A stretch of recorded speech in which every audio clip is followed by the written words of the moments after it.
MoKan Day Trippers Meet-up, Hutchinson, Kansas. It's the maximum security prison. A wrong turn on the way to the Salt Museum. Look out! There we are. Strataca, Kansas Underground Salt Museum. You are underground bound. Today you're going to go down and see what a live mine looks like.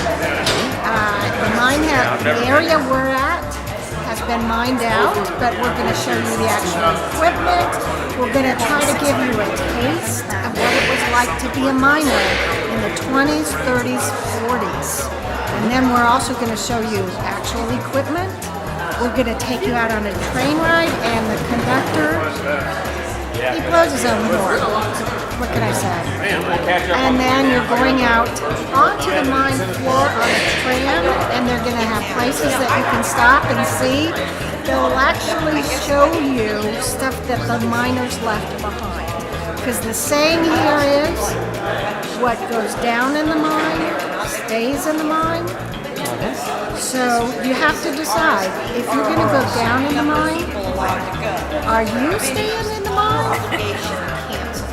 Maybe you are. We've got 150 miles of tunnels down there, so we have lots of room for all of the tours that come down. We just stash them away in different parts of the mine, and they're happy down there. We feed them every day. The museum occupies an area that was mined out 60 years ago and closed for a time. The huge former seabed extends under several states. Here's ground salt, and here's a huge block of salt.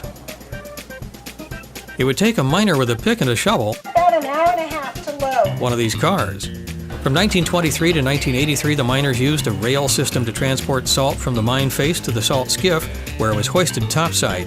In 1983, they switched to a conveyor belt system. The mine owner, Emerson Carey, wanted miners to pack their trash out with them, but they left some behind.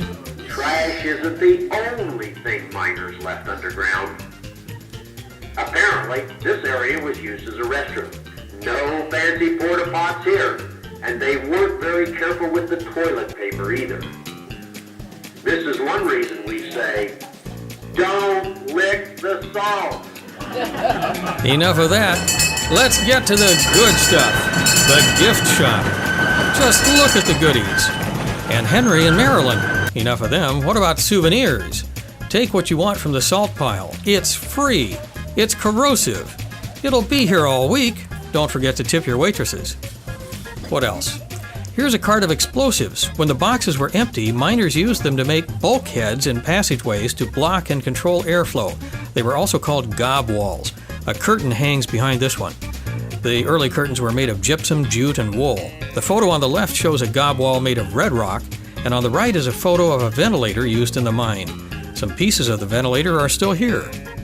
Later mining used equipment that chewed the rock face instead of blasting. It leaves striations of the rock, as shown here in the lavatory.